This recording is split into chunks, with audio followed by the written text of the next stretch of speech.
بسم اللہ الرحمن الرحیم۔ میرے تمام دیکھنے والوں کو السلام علیکم۔ اللہ پاک آپ اور آپ کی فیملی کو سدا سلامت رکھے۔ میرے چینل اردو کہانیاں ناول پر آپ تمام کو خوش آمدید۔ میری آپ تمام سے گزارش ہے میرے چینل کو سبسکرائب اور ویڈیو کو لائک کریں تاکہ مزید ایسی معیاری اور بہترین سبق آموز کہانیاں آپ تک پہنچا سکوں۔ اور اسرار، جنگل اور مسافر، اس کہانی سے ہمیں یہ 3 چیزیں سیکھنے کو ملیں گی: محبت، نفرت، ڈر اور خوف۔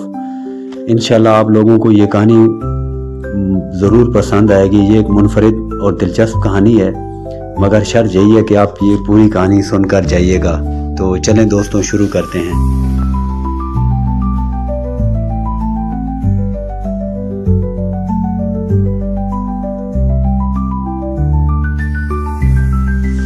بسم اللہ الرحمن الرحیم۔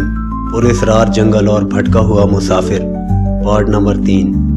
نم آنکھوں سے دعا مانگتے مانگتے اچانک اسے اپنے قریب سے سرسراہٹ محسوس ہوئی۔ جب اس نے آنکھیں کھولی تو اپنے سامنے اسے ننھی پری دکھائی دی جو اسے اپنے پاس بلا رہی تھی۔ اس سے پہلے کہ وہ دیوانہ وار دوڑتا، وہ غائب ہو گئی۔ اسے اپنی ننھی پری کا خیال آتے ہی وہ پہلے تو اداس ہوا، مگر پھر اس نے تہیہ کر لیا کہ وہ ننھی پری کے لیے کچھ بھی کر جائے گا، مگر واپس ضرور جائے گا، چاہے تو اسے ساری عمر بیت جائے اس جنگل میں، مگر وہ کوشش جاری رکھے گا۔ اور جو باتیں میں نے سن رکھی ہیں اس درخت اور جنگل کے بارے میں انہیں غلط ثابت کر دکھاؤں گا، اور واپس جا کر لوگوں کو بتاؤں گا کہ وہ یا تو جھوٹ ہے یا پھر میں نے اپنی ہمت اور مدد خدا سے کر دکھایا۔ مسافر کو اس درخت کے نیچے نہ جانے کتنے گھنٹے گزر چکے تھے، مگر لگتا تھا کہ ابھی تک وہی رات کا وقت ہے جس وقت وہ آیا تھا۔ مگر پہلا مشکل مرحلہ تو یہ تھا کہ وہ اس درخت کے چنگل سے نکلے کیسے۔ بقول بزرگوں کے وہ جس رخ پر بھی جائے گا واپس اسی درخت کی جگہ پر آ جائے گا جہاں سے وہ چلا تھا۔ ایسے گھوم گھوم کر تھک ہار کر لوگ خود کو تقدیر کے سپرد کر دیا کرتے تھے، اور پھر اسی درخت کے اندر بسی مخلوق کی خوراک بن جایا کرتے تھے۔ ابھی وہ انہی خیالات میں گم تھا کہ اچانک اس کے سامنے ایک دوشیزہ اور انتہائی خوبصورت لڑکی نمودار ہوئی اور کہنے لگی، بھٹکے ہوئے لگتے ہو، کہاں جانا ہے؟ آ جاؤ، میں آپ کو ساتھ لے چلتی ہوں۔ اس نے ہاتھ آگے کر دیا، مگر مسافر نے فوراً آیت الکرسی کا ورد پڑھنا شروع کر دیا۔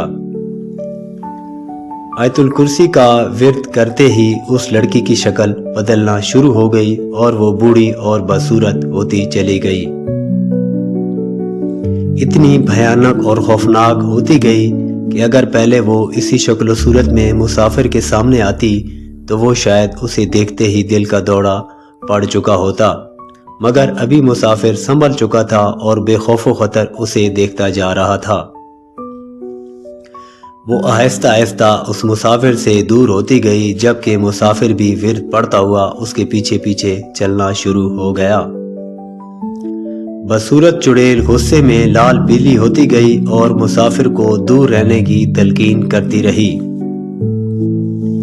مگر مسافر نہیں مانا، کیونکہ اسے معلوم تھا کہ وہ چڑیلوں سے جتنا دور بھاگے گا وہ اس کے اتنا ہی قریب آئیں گی، کیونکہ جیسے اس نے سن رکھا تھا کہ وہ چڑیلوں کی مرضی کے بغیر اس پراسرار درخت سے کبھی بھی باہر نہیں نکل سکے گا۔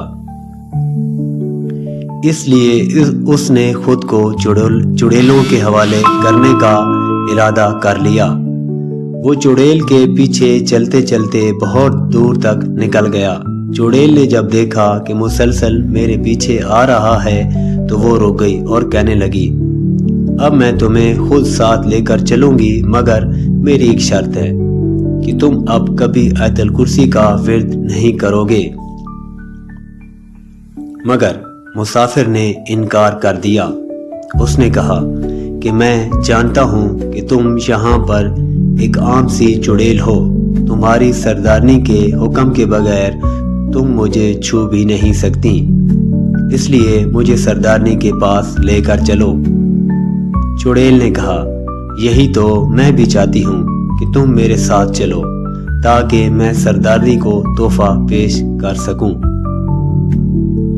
مسافر مان گیا اور وہ چڑیل کے پیچھے چل پڑا۔ آگے جا کر درخت کی ٹہنیاں زمین کے اندر دھنسی ہوئی تھی جیسے دیوار ہو۔ اب چڑیل نے درخت کی ٹہنیاں پکڑ کر اوپر چڑھنا شروع کر دیا اور مسافر بھی پیچھے چلتا رہا۔ اس درخت کی چوڑائی کا تو میں ذکر کر چکا، مگر اس کی بلندی اتنی تھی کہ سورج کی روشنی اس کا کچھ نہیں بگاڑ سکتی تھی، اس لیے میں اندھیرے کا ذکر کر چکا ہوں۔ وہ درخت پر چڑھتے چلے گئے اور پھر آگے سے دوبارہ ٹہنیوں سے نیچے اترتے چلے گئے۔ کبھی درخت کی ٹہنیوں پر اوپر چڑھتے تو کبھی نیچے اترتے۔ مسافر کا دماغ چکرا رہا تھا، اسے کچھ بھی سمجھ نہیں آ رہا تھا۔